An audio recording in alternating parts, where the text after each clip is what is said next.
Moi, je suis évidemment un grand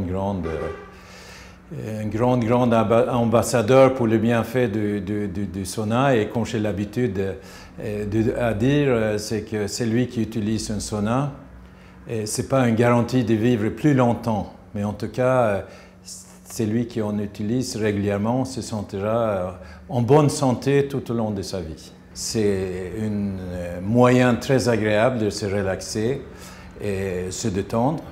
Et au niveau médical, c'est également un formidable moyen de un peu éliminer les toxines et les déchets que vous pouvez avoir à l'intérieur de votre organisme. Le sauna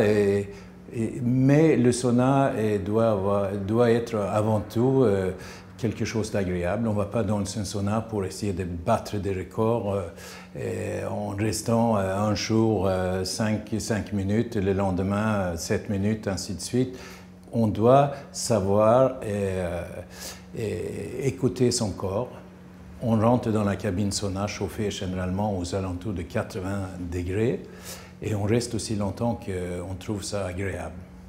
Et après, on sort, on prend une douche et on se détend quelques minutes. Et si on a envie, on fait un deuxième passage, voire un troisième passage dans la cabine sauna.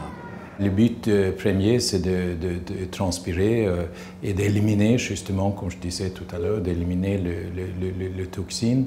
Et puis, au niveau bienfait, on sent en fin de séance que l'organisme est reposé et on se sent détendu.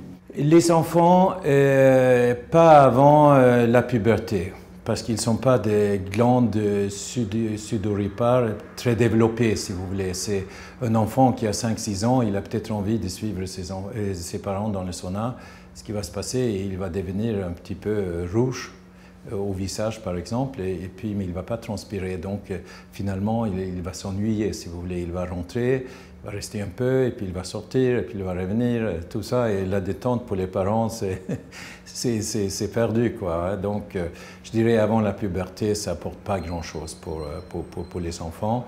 Pour les gens d'un certain âge, pourquoi pas, sauf s'il y a une contre-indication médicale, et il n'y a absolument pas aucune contre-indication. Il y a une centaine d'années, la plupart des saunas étaient à l'extérieur, au bord d'un lac. Vous avez sans doute vu une image comme ça, un chalet sauna au bord d'un lac chauffé avec un fourneau à bois. Et une fois le bain de séance de sauna terminé, on se planchait dans le lac. Et puis, de façon très agréable de terminer la séance.